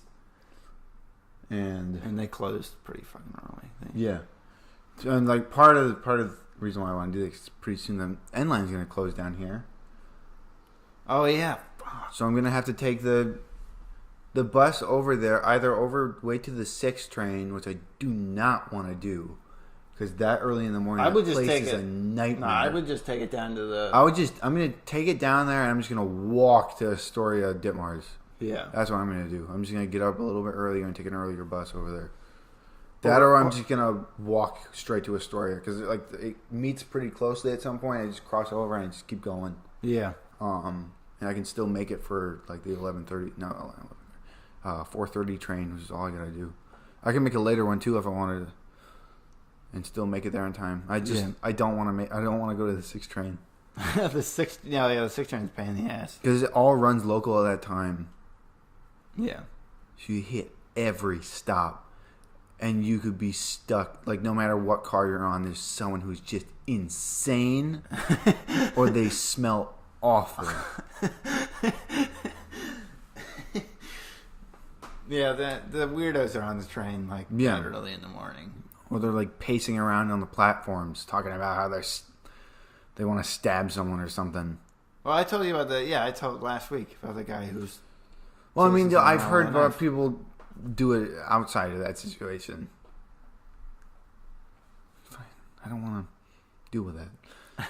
I've only had a few bad situations happen on the N train. Maybe just like one in particular that was especially bad. What happened?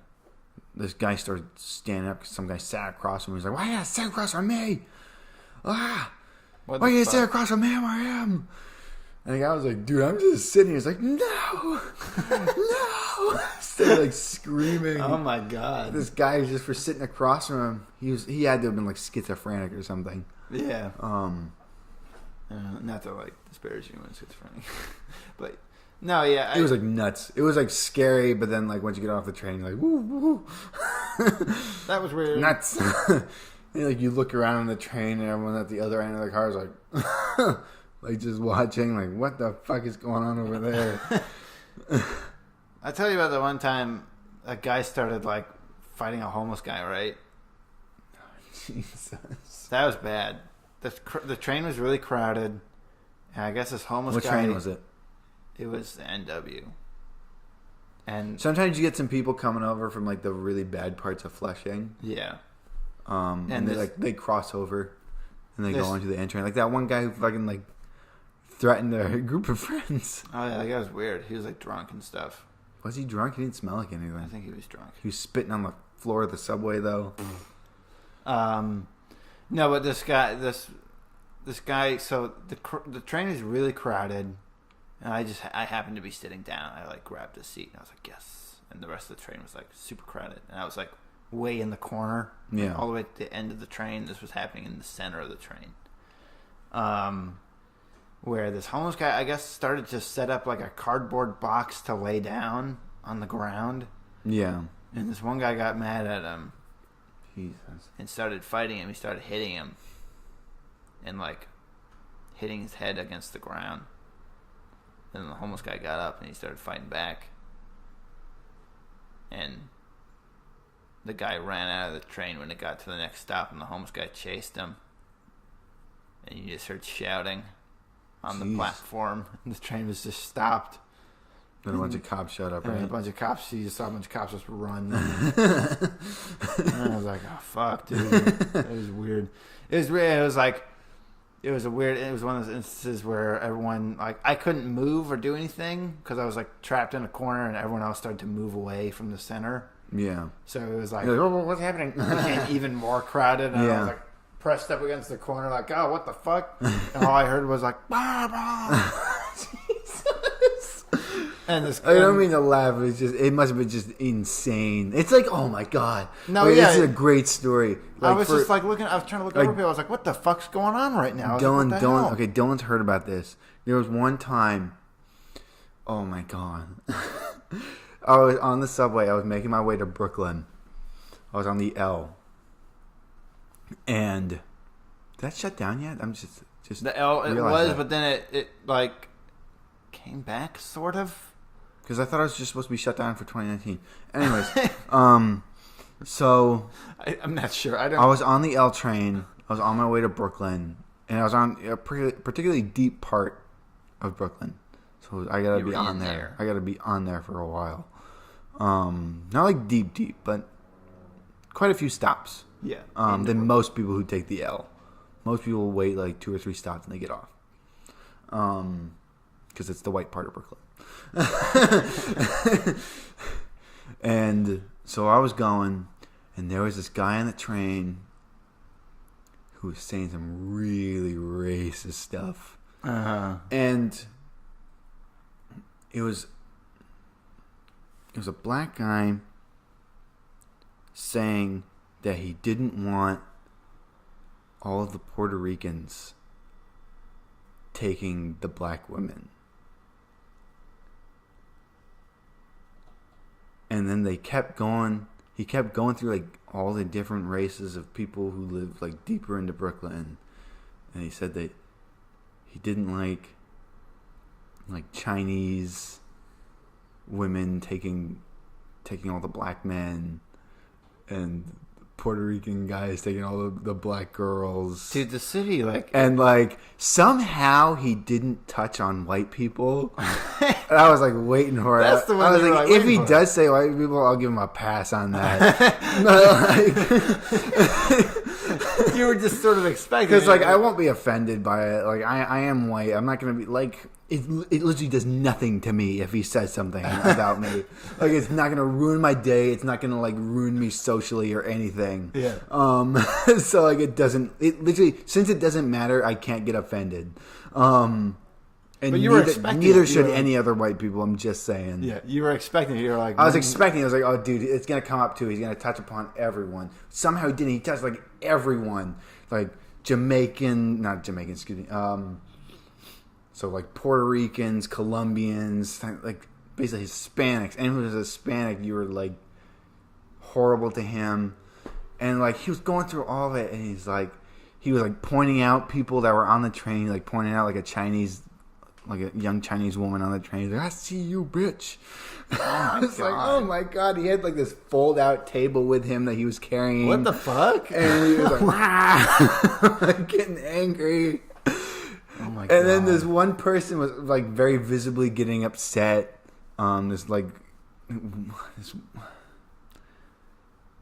Think of a young white lady who lives in Brooklyn. That's what she looked like.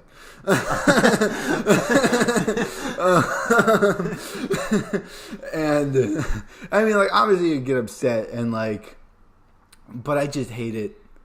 It makes it way more awkward when someone starts fighting someone on the train. No, yeah. like it.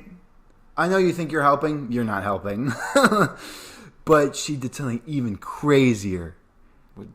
She started just singing "Happy Birthday" to the world. And I was just like, "This is insane." I was like, "Get me off of this train ride." Dude, the train's weird. Like, help me. This is terrible. God. I thought she was going to be like, dude, you need, oh, fuck you kind of thing. Like, fuck you, like, being the white knight, basically, of the situation. But instead, she started singing Happy Birthday. Oh, my God. Yeah, I remember one time when Caroline and I were on a train, and this guy got on, and he was saying he comes in peace and everything. He's like, I come in peace. He's like, I'll kill everyone on this motherfucking train, but I come in peace. And we were like, what the fuck? And it was weird because he started off saying stuff, and you're like, okay, I'm sort of on board with this. And then he started talking about weird shit, and he's like, sort of on board with the kill everyone, but I come in peace thing. Yeah, and then he's like, I treat women with respect. Women are equal to men. I'll slap a woman. You're like, what the fuck? What's up with this dude? What the fuck is he going on about? He was just talking to himself. Like, it was very odd. It was very strange. There's weird people on this. Yeah. There's one guy that I saw who it was like snowing out or like raining out like really badly. And I saw this guy coming in like just nothing but sweatpants and like a sweatshirt. Yeah, and, like it looked kind of dirty, but I was like, I don't want to like immediately judge this guy. He doesn't look immediately homeless. And then I looked at his feet, and he was wearing sandals and socks. And like it's winter, and it's raining, like freezing rain. Yeah. I was like, oh fuck, this guy's homeless, isn't he? And it isn't bad. That's not bad in and of itself. But he looked like he was like really dodgy all of a sudden. Like I was like, okay, if he's just sitting on the train, fine. Yeah. But then he started being like doing this like sort of like he was like kind of waving like, you know how people like wave at like kids when they see kids. Oh, I can't. Yeah. But he was doing it to his own reflection. Okay. He's going like, and then he started screaming about not having paperwork. He's like, I don't have the fucking paperwork. Well, no one asked him about paperwork or anything, obviously. And I was like, oh my God. I think this is getting real awkward real quick. Yeah. But sometimes you see like people who are a little out there, but it's like the fun kind of out there. Mm-hmm. And like you're not terrified by them or anything. And I saw this one guy who called himself. What was it? Was he the saxophone player? Yes. What was his name? Antenna Man. I am Antenna Man. I am Antenna Man. I am an alien. And he said, I'm an alien from outer space, not Mexico. Our mom knew who he was. And apparently our mom knew who he was because he's apparently been in the city for a long time. Yeah. He came on with his saxophone. He started playing it. And he said to look him up. And he left. Was he good? Yeah. Depends on what you're into, kind of thing. He's playing some weird shit. Like it didn't sound like he like didn't know how to play. He was just playing some weird stuff that maybe I just would not have understood. He had like a cat with him, right, or something? He used to. Apparently, he used to have a cat with him. Yeah. Okay. Yeah, because Mom was saying he had a cat with him. It would like hang out on his shoulders or something. Yeah. I can't remember. So that was cool. I was like, I like that guy. He's a little weird, but I like him. Yeah. God. Anyways, I said we were going to sign off and we would talk about what we're working on. And you get to talk about what I was working on. Well, I got into my week a little bit and we got into a big tangent. Yeah. I mean, that's what's fun about these sometimes. But I've started working on thumbnails for the second issue. Only like one page in, because I kept restarting. I wanted to do more pages one night, but I just couldn't get the format to a page the way I wanted. And I was getting too caught up in like details. I was basically not doing thumbnails the way I usually do thumbnails because it had been a bit. Yeah, it's been a bit since I've done thumbnails. And like I keep trying to work on my pitch. I gotta work on that. But I'm like, I gotta work on something while I'm too anxious to work on this. I'm gonna do my thumbnails at least. So starting that. It's always hard going into thumbnails sometimes. Sorry? Because it's always hard going into thumbnails sometimes. Because like sometimes you get too caught up in how things look. Yeah. And you're like, no, you just gotta get the basic idea that I want down. Yeah. I just gotta keep doing that. So that's what I'm doing. Nice. It's going pretty well so far. I got the first. I think I figured out. I thought of a better way of doing the first page, but I can just do a little doodle next to it, being like actually more like this. Because I realized in my script that I didn't have. Like it was an okay way of like starting the issue. Yeah. Because it was a very like, oh, here's like everyone in this situation kind of thing. Here's everyone. But I was like, I don't know if it expresses enough where we are. Yeah. So I decided to do it where outside of the panels, like there's the panels, there's the 3 panels, and then outside of the panels, it would be like the idea, like the reminiscent of like what the area looks like. So like it'd be like inside the caves basically. So it'd be like, oh, like here's like a wall kind of thing, and then like some stuff in the background. And I think I'm gonna do that straight jet black for outside the panel. Yeah. For those. So it's just like the idea of the shapes, so it doesn't look like its own image. Because I feel like if you do that, it might get confusing as to what you're supposed to read. Yeah. So that's what I'm doing. Yeah. That's it. That's what I'm working on. Nice. Hope to get more pages done today on that, but I got to look over those blends first. I gotta make lunch here soon. I got some pasta that I bought. I'm gonna make some pasta. Yeah, I got pasta too. That's what I'm gonna have for lunch this week. Some poor person's lunch. Spaghetti. There's some sandwich bread that I have in the fridge. I gotta see how good that still is. I have some sandwich meat, but I didn't. It's at least probably just a little hard. Just because it's been in the fridge for a little stale. A little long. Yeah, a little stale. That's fine. Once you put it in the oven, it doesn't even remember that it. Because the only thing that's keeping me away from that is the last time I made a sandwich, I accidentally made it way too big, and I couldn't finish it, so I had to like rewrap it and like put it in the fridge, and then reheat it back up, and I barely finished it the second time. I think I actually threw the rest of it out because I was like, I don't think I can put this back in the fridge a second time. No, yeah, you'll fuck it up. You can't reheat a thing. Like reheat it. reheat it. Yeah. Reheat the reheat. It's not like I reheated it in the oven. Okay, so maybe it's better. It's not like when you reheat it in the microwave. Yeah, I would never reheat it in the microwave. Yeah, because then oh god, it's like rubber. Maybe I want to go get some burger meat for the sauce though. For my pasta. I got some burger meat for meat sauce, and then for lunch I was gonna have a hamburger. So double use. Oh, hamburger sounds good. Can you make me a hamburger? Yeah, I'll see what I can do. Okay, that'd be nice. Yeah. Nice. So I'm gonna sign off, I guess. Yeah.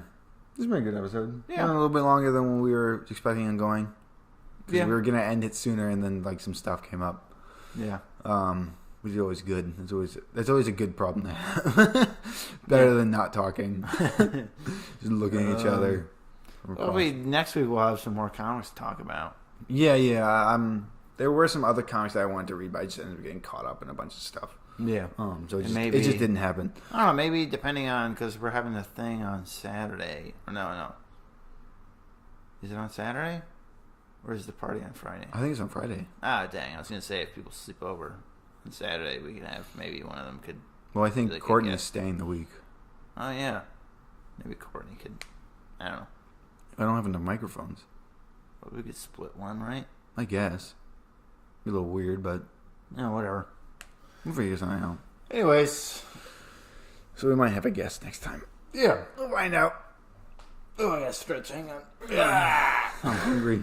I'm going to go eat. I got to go do a laundry. Oh, wait. What are we looking forward to? What's coming out? Oh, yeah. Oh, shit. We're not signing off. Stay with us. Screw that. Let's see. God, what's coming out next week? I don't know. I should have looked this up before. Wait, hold on. You got your phone on you? Can I got my phone on me. Yeah. You also got a computer here with us. I guess we look there too. I don't know how late into the month the next Murder Falcon comes, but that's going to be coming this month, I know. There's definitely at least a new Batman next week, I think. Yeah,